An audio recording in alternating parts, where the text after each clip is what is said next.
Hey there, Danny with Right Foot Down. I messed up this ad read so many times because I really want to tell you about Track Monkey Apparel. They make great quality enthusiast shirts along with hats, stickers, watches, patches, you name it. A couple of my personal favorites are their Life is Better at the Track tee and their One Track Mind tee. You should really check them out and see for yourself. Their products are great for you or the gearhead in your life. Visit trackmonkeyapparel.com.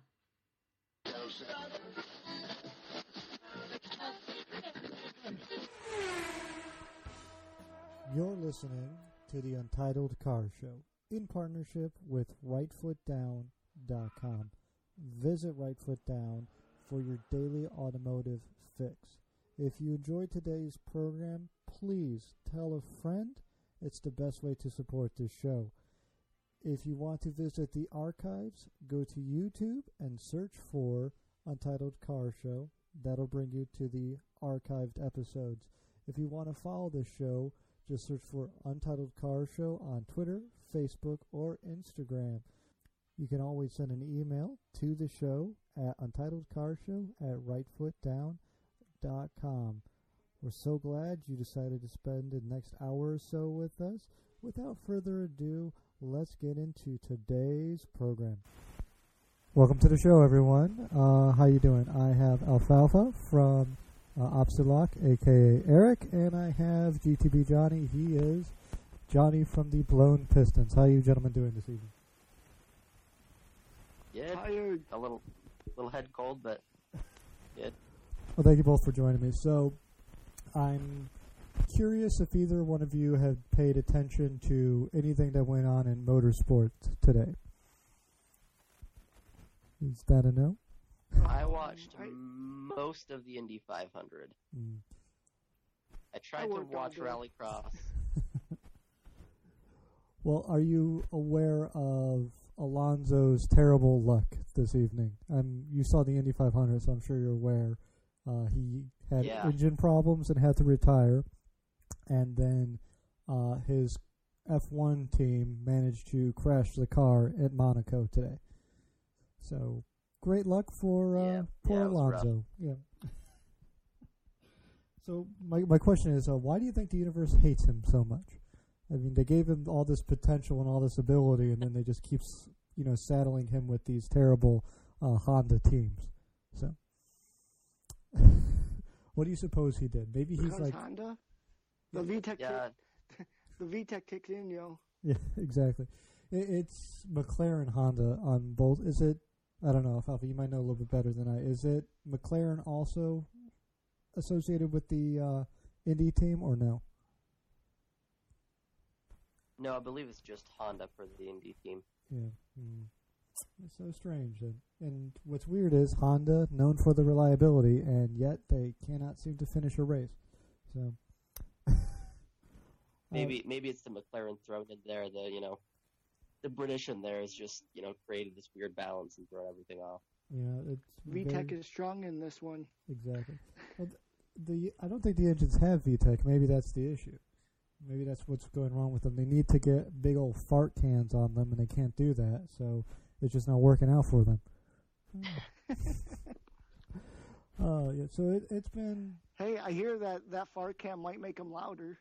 Yeah, it would make them louder. I mean, you would be able to hear the engine fail from further away. So, right. John, you said you worked all day. How's everything going with the detail shop? Good.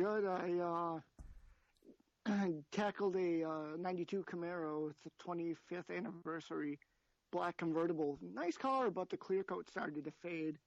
So I restored just the hood for the guy because I did a little test spot for him to show him that it was possible of doing. So I kind of felt bad. So I buffed out the hood for him and restored it to about 90%. So looked pretty good. He was happy with it. So a Camaro that's been seen in the sun a lot, that doesn't scream white trash at all, does it? Nah. Neither does a Camaro with a slightly mismatching finish on body panels. Also true. Now he's got the shiny hood and everything else is all faded. Right. Just another Camaro. Yep. See, that's what we do, is we get Johnny to come on the show, and then we make fun of his customers, because that's how you get repeat customers, right? So no, it's interesting. I am so jealous of your ability to do that. I could never. I don't have the patience for washing cars at all. I think I've said this about 1,000,000 times, but I just. I'm just so glad there's people like you out there who exist who like washing them. It just drives me nuts. That's why you and I are best friends, because you pay me to wash your car. Yeah, I drive all the way from Maryland to Wisconsin just for a car wash. It would still beat washing it. It'd be the best car wash of your life. Yeah, I bet it would, because normally I just go bring it to the, we got a place around here that does it, that just kind of has a touchless car wash, and then they dry it for you, like hand dry it. It's okay, but it's not like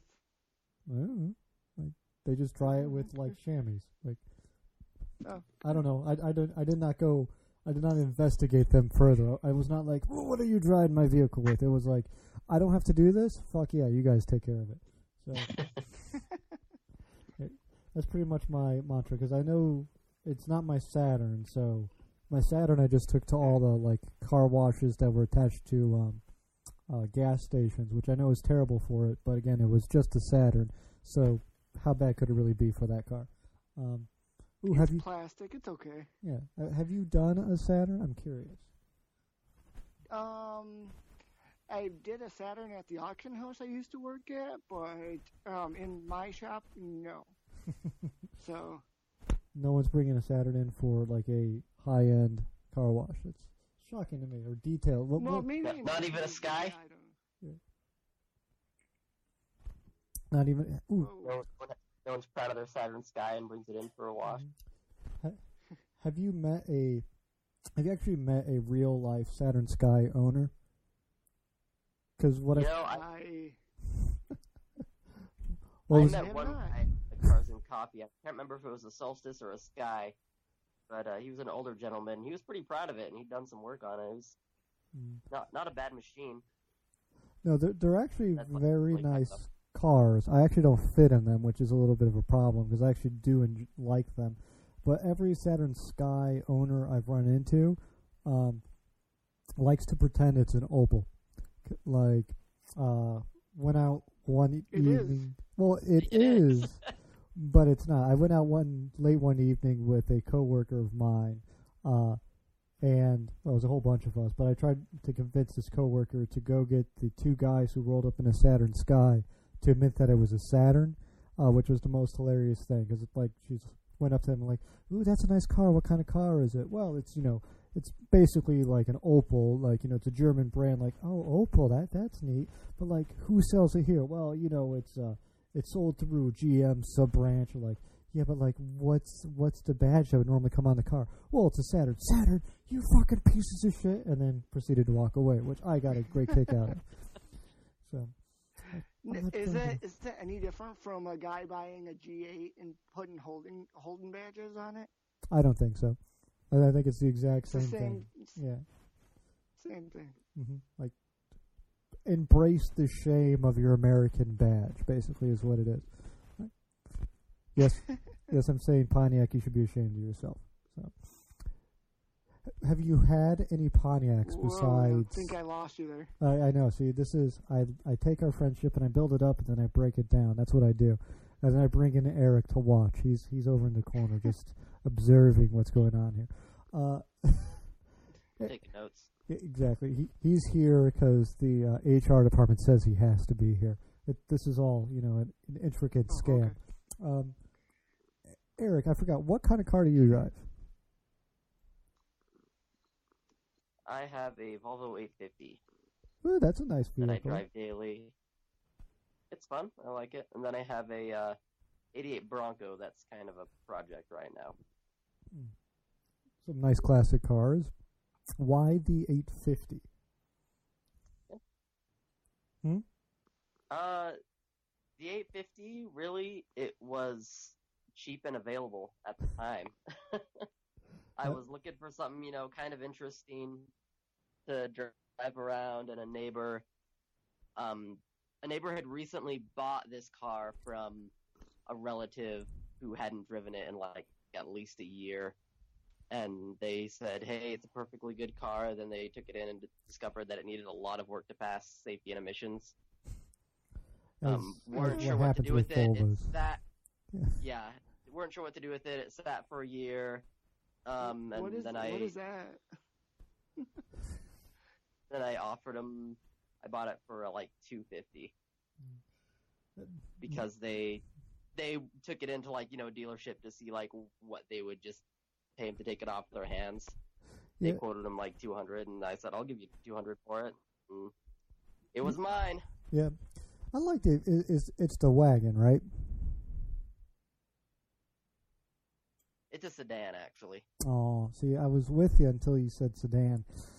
Yeah, that's still a nice car. No, it's a perfectly good vehicle. I really like the Saturns. For a sedan, it's a pretty good-looking car. Yeah. Volvo doesn't make hideous cars, they're, for the most part.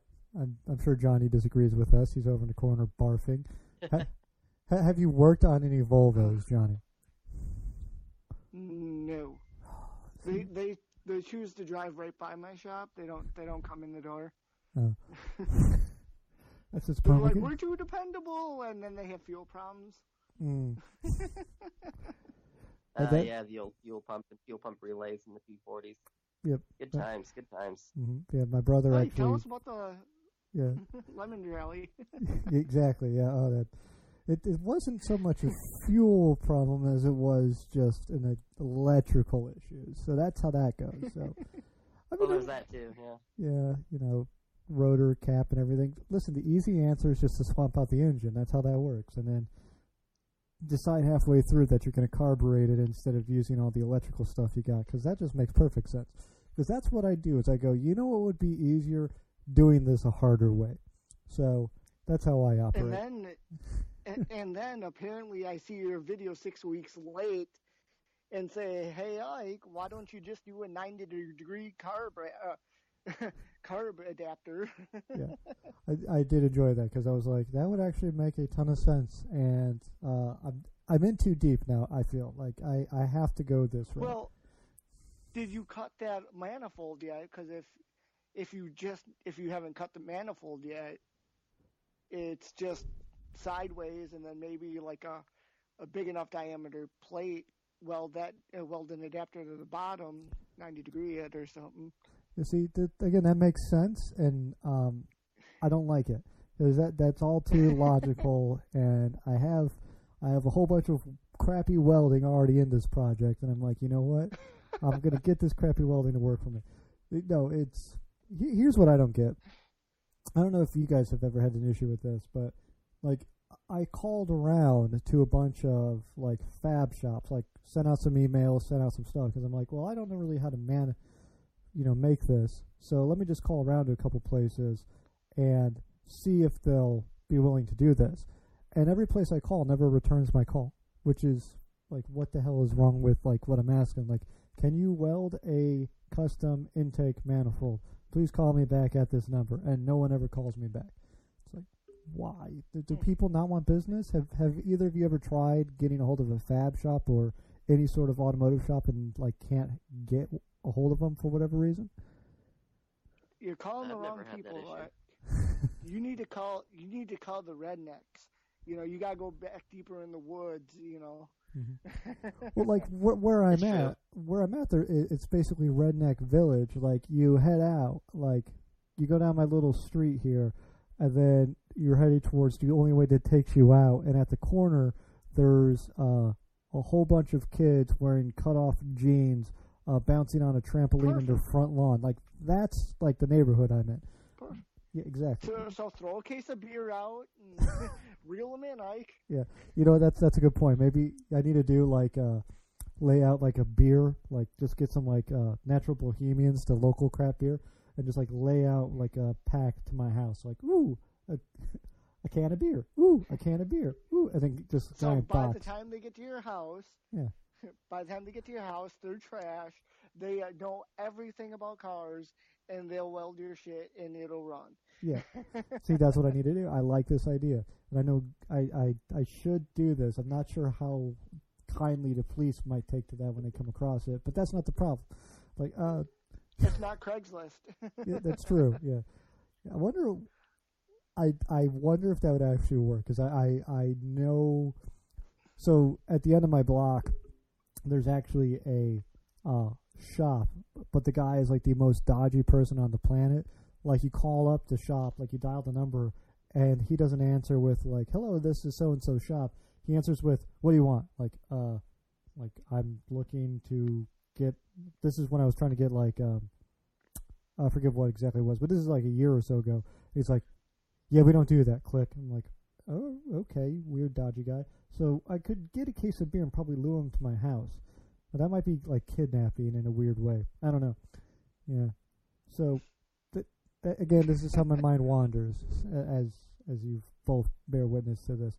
So 199 episodes this episode will be. That's kind of crazy. So I don't know what to do for 200. So that means this next interview is going to be 200. It is a gentleman by the name of Saab Kyle will be episode 200, which is a bit nutty. So it kind of snuck up on me. So the service I use has two ways to upload everything, and one way it just kind of auto-populates information, so it'll be like episode, like, well, this is what happened a couple episodes ago. So it said episode 198, and then it auto-populated a bunch of other stuff.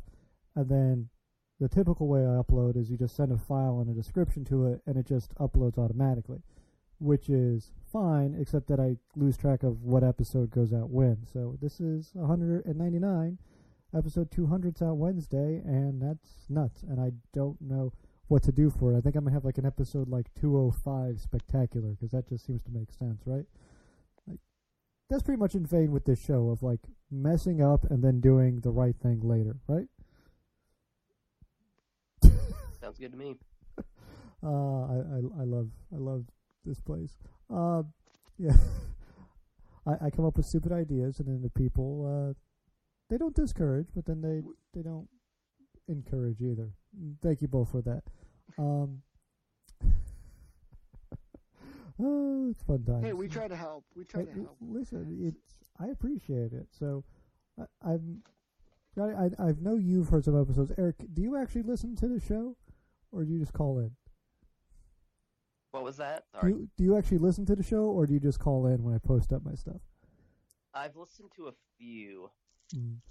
So when you have someone on who strikes my fancy, I'll usually give it a listen. I got you. That makes perfect sense for me.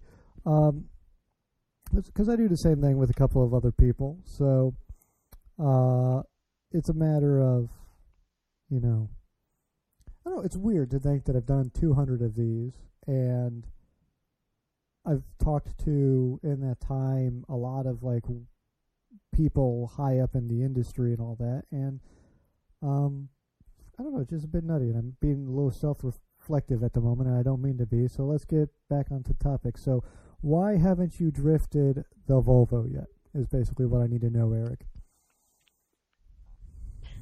Well, it's an 850, so it's front-wheel drive for one. I thought the 850 was rear wheel. That's not the one based. It was the first and really basically the only front-wheel drive car they sold in the U.S. Yeah. They had a very brief moment where you could get one on all-wheel drive before they decided to change the body and call it the V70 or S70. Yeah. Make them all all-wheel drive. But yeah, it's a front driver. That's disappointing. The more we get into it, the more. The 940. Yeah, that's the one I'm thinking of. That's the rear wheel drive one. Yeah, the 940 was sold at the same time. That was the rear wheel drive one. But yeah, it's a front wheel drive. So then, why haven't you drifted the Bronco? Well, it may happen soon. I don't know. Mm-hmm. I'm the Bronco. I drove a lot for a while after I first got it, and now it doesn't go anywhere because it threw a rod. And so it's kind of waiting for me to take more apart and decide how I'm going to get it back on the road, but I'm determined that I will do that. and The I'll question probably is, LS or Coyote? Yeah, I don't have those kind of funds anyway. I'd like to either get the 351 in it back up or replace it with another 351 because that's Or a fun there's engine a too. third option.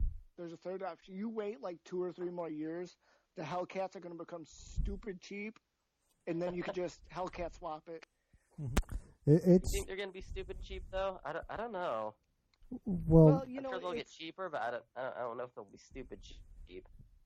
right, but if you're given the choice of Demon or Hellcat, right now it's like Dodge is competing with itself, it's true. and it's gonna hurt the sales of the Hellcat, much like the GNX did to the Corvette. Yeah, it's interesting too because every salvage yard, it seems, has a Hellcat sitting on the lot right now with about 26 to 29 miles on it, just totally wrecked. So, everyone buying a Hellcat basically is buying at least 2 because they keep wrecking them. So the prices on salvage ones is just going further and further down. Like I said, they're not that old. And recently I saw the one at auction, and it sold for, I forget what the asking price was, but I think the actual salvage vehicle went for around $26,000, which is a bargain because the engine's worth that alone. And then you can keep the engine and just sell off the rest of the car for parts, and then there you go, basically a free Hellcat motor. Well, heck, I mean, if you're going to pay $26,000 for it, you might as well have got that interior. From what I've seen, the interior doesn't look half bad either. Yeah, but you need to sell all that so you can get a free Hellcat motor, because that's the nice bits. So, right? Yeah, the body panels on those cars aren't worth a lot, but the interior in the car is worth a pretty penny. And, it would be an interesting experiment to see how much you could sell. See, this is why this podcast thing needs to start making me some money so I could do stuff like this.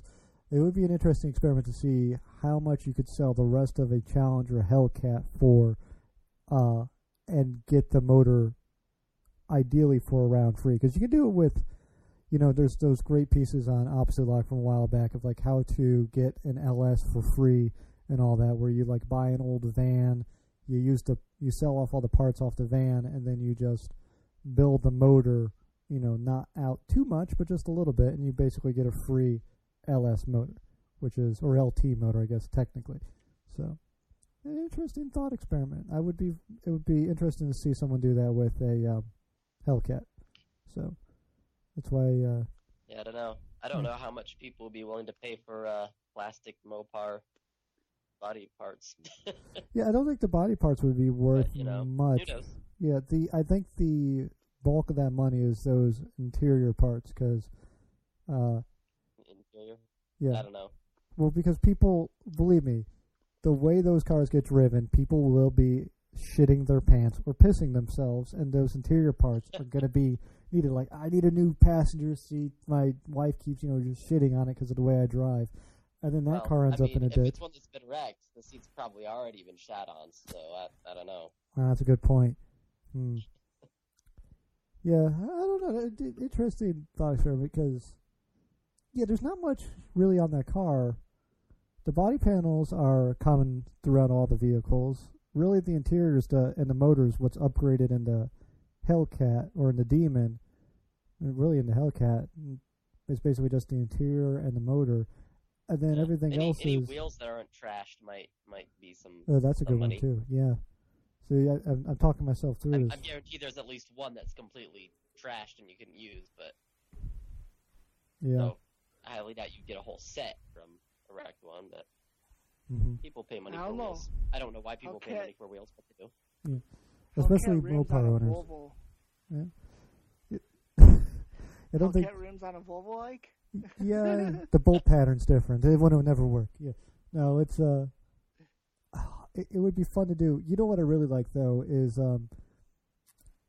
if I was gonna go full bore with that project. Have you ever seen the people who take a Dodge Magnum, and then they put a Challenger front end on it, and then like a motor from like a 6.4 like Scat Pack into it. Those are, I think, absolutely gorgeous because the car is so old, they never changed basically any of the interior bits, and all the panels basically line right up. It's that, or I've seen the 300C conversion on a Magnum, and those look gorgeous too. I seen one on Air Ride, and it made me happy. Yeah, they're not bad looking. You look at it and you think, man, they should have made a 300C wagon. Well, they did overseas. I mean, most of those little mishmashes are pretty hideous, but those ones aren't too bad. No, they actually did make the Magnum wagon with the Chrysler front end overseas because they sold Chrysler in Africa and Europe, but never a Dodge, which is weird. I don't know. And now would that be weird? Because I wonder if you'll ever see a Challenger or Charger overseas with a different badge on it. Because I could see them. Because for a while they had I think the 300 went overseas as a Lancia, if I'm not mistaken. It was was it a Lancia or was it a Dacia? It went over as a Lancia because they don't sell Chrysler in Italy. They sell Lancia instead. So yeah, it was a Lancia. It was what was it? It was basically just a Chrysler 300, one of the new ones, rebadged. Which, meh. The Thema. Yeah, I think that might be. I'm trying to remember the name of the Lancia that they decided it was. Mm-hmm. Yeah, that's what it was. It was a Thema. Mm. It's interesting thought experiment. I don't know. So I feel like if we're gonna send our craptacular cars over there, we should be able to get a hold of, Europe's crappier cars. Well, not maybe crappier cars, but kind of sporty, weird things. Because there's no reason that you'd ever really want a Chrysler 300 in Italy, and there's not really a good reason to have, let's say, a Citroen DS3 over here, but I really want one. So I don't know. What is? Huh? What was that? Or Cadillac Hearst. Yeah, Cadillac Hearst would be. Well, at least that kind of makes sense. I don't know. Like if you're gonna go out in style, dead men like Cadillacs. I don't know. Do you have a car that's overseas that you really are pining after that you wish we got here? Either one of you? Yes. What is it, Johnny? I actually have a few. The Audi 8 or RS or R6 Avant, the V10 twin turbo wagon. Yeah. Love that. That is a nice car. I also the second one's the DeVille 16 in Dubai. The one-cylinder LS style V16, 481 millimeter turbos on it, 5,000 horses. Yeah, that sounds pretty. I have no idea what this is, and I'm gonna have to go look this up. What is it? The DeVille what? It's a DeVille GEV EL16, and it looks like a Batmobile had sex with the Lamborghini. And I have to figure out. Come on, load faster. There we go. See, this is the issue. Trying to utilize the same thing. Yeah, it sounds amazing. I really want to see a picture of this. We got the slow internet going on in here. Yeah, that's not even close to what I asked for there, Google. They showed a video of the engineer dyno testing the motor, and the engine maxed out the dyno, and even on it maxed it out at like 4,500, but they put it on regular pump gas, and it was still producing like 3,500 horse. Well, Google is letting me down because it's just showing me a picture of a Cadillac DeVille from like generic times, so that's very sad. But I am fascinated with this vehicle, and I Did want you to learn put more. 16 after it? I did. It's spelt out 16, not the number. Oh, well, why do you gotta be all 16? There we go. Why can't the internet just figure out what I want out of it without me having to use? Yeah, see, it's still not giving me what I want. Like, it's like, here's a whole bunch of Cadillac DeVilles. Like, I don't want to buy a crappy Cadillac DeVille. Internet. So this is making some good. Spelling that DEVEL, right? Yeah, I got it. Yeah, Google's just being dumb at the moment. So that sounds amazing. Oh, okay. Yeah, that's what I do. Is I blame Google. And then of course, I want a sky. Of course, I fawn over a Skyline. Yeah, I want. After driving a right-hand drive Fair Lady, I wouldn't mind R33 or an R32. Mm-hmm. Yeah, the right foot down guys. I think it was Danny just got a Skyline, one of the older ones, one that's like just under the import law. So very interesting vehicle, following along his progress with what he's doing with it. But I don't know, that car just doesn't hold the same, because I never played the original Gran Turismo, so it never really captured my imagination like I think it captured a lot of other people's. So I don't know, maybe I'm just nuts. Maybe it is that good. It really wasn't the Gran Turismo game. It was more the Need for Speed games out there, like, ooh, the R34, ooh, the R34. Yeah, I like maybe I'm just nuts. It just seems like I want to drive one because I want it to be that good, but I just don't hold it in that hollowed place. Like, we have cars kind of along those lines. It's like the cars that we don't get that really, like the little weird hatchbacky things in Japan are really what like tickles my imagination. So I don't know. Cars with toilet seats in them, right? Yeah, basically that's what I want. I want to be able to crap in a tiny car. Give me an outhouse with wheels. That's what I want. I never thought about it surmised that way, but I want a tiny house I can poop in. So Someone somewhere has probably built one of those little go-kart things at the toilet. There's. I'm sure you could find that somewhere. Mm-hmm. There was. It's not a kid car, but there's an interesting documentary on it on K cars, and there's a guy who's got like one where it actually like folds out into like a little mini camper, and I think it actually has a little toilet built into it. Where I'm like, yep, that's what I want. I want a car that's tiny that I can crap in.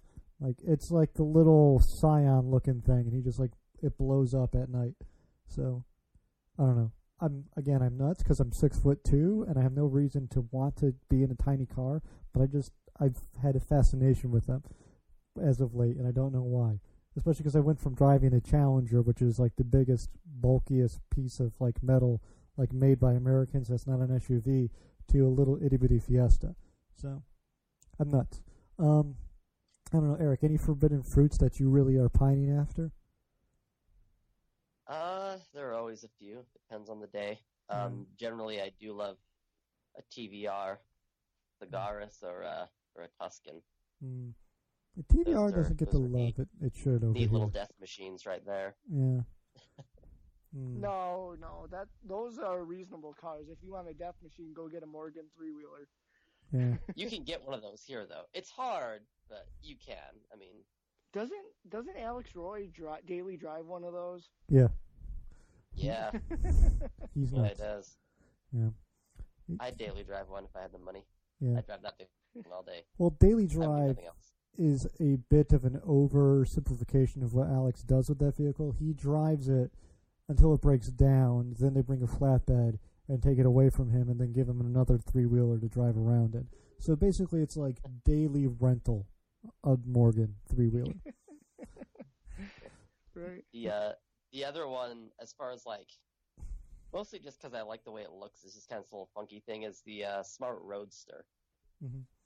Yeah, I always thought it was kind of odd that they brought the Fortwo in the U.S., but not the Roadster, because I feel like the Roadster would be more successful than the Fortwo here in the States, but I'm not the one in charge of that, and I don't know what will be required to make it comply to U.S. regulations. But I just look at the two, and I feel like the Roadster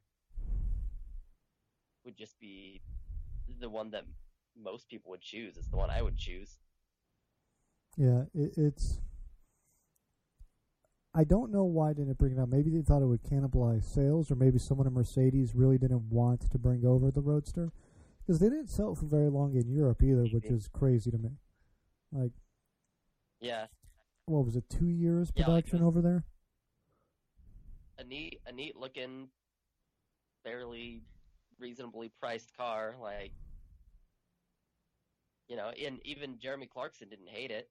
Yeah. Well, again, I mean, he didn't love it, he didn't hate it, and that's saying a lot. Yeah. Again, I have a weird problem where I really like the Smart 4.2 Cabriolet.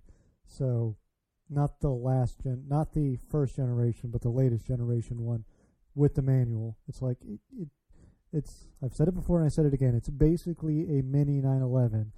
So, that's my story, and I'm sticking to it. Any car with a wheelbase that short, especially with a manual transmission, it's going to be fun to drive. Mm-hmm. It may not go fast, but Mm-hmm. Well, it's that short. It's rear-wheel drive, and it's got the motor sitting out back, so it's fun. You feel like you're going to tip over every time you take a corner, but it is fun. Oh man! Okay, so we all like something quirky. All right. Yeah. Mm-hmm. Yep. It's not as bad as us liking Pontiac, but it's close. It's up there. Hey, there's a love-hate relationship with that car. Okay. Yeah. No, I totally agree with you on that one. What year is the Pontiac you're driving again? My show Pontiac's a 99 and my new Pontiac's an 05. That's right. So, it's like, every paycheck, it's all like, I got paid, and my car is like, no, motherfucker, I got paid. Feed me parts. Yeah.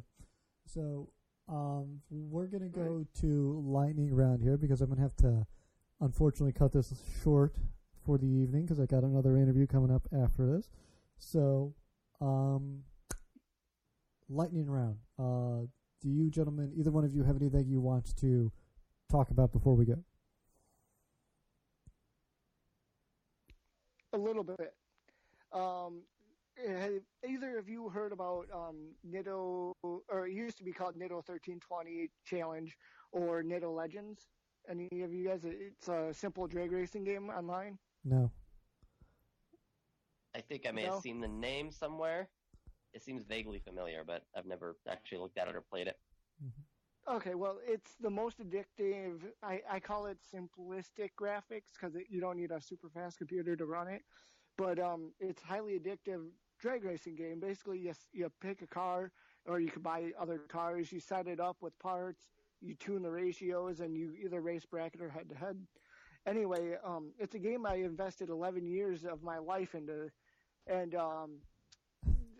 the company now, the game called now Racing Rivals, is the kind of the child of this game. Is what it's involved into, and that company that bought them out bought out the whole company and discontinued or stopped production of Nitto Legends, which was the version before this.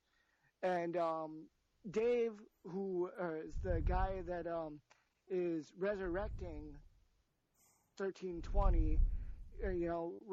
He just got it up. I think it's 1320challenge.com or something like that.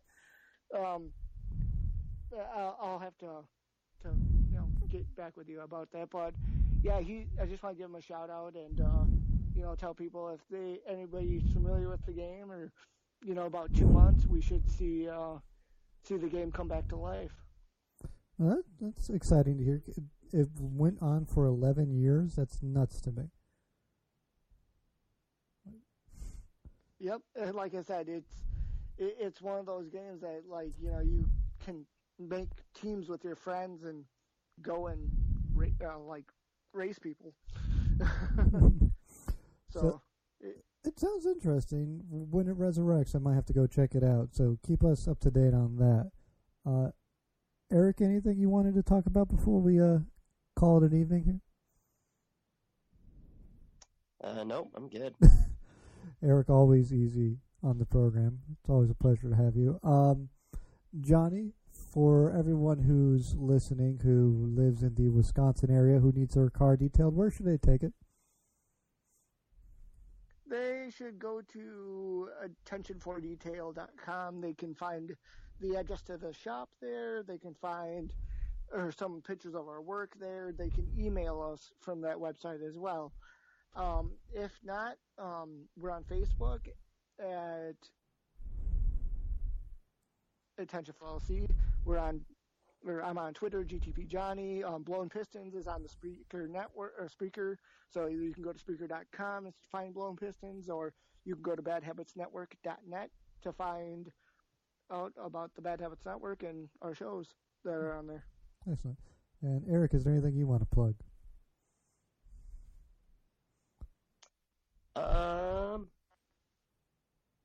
Nope. I'm good. Always a pleasure, gentlemen. I'm sorry to cancel, or not cancel, but having to cut this short this evening. But it's a pleasure to speak with you both, as always, Johnny. It's always a pleasure. Everyone listening, I'll be right back with you. Yep. And Eric and Johnny, just hang on. I'm going to say goodbye to you off air. So, whoop. Well, that's the wrong button. Eric.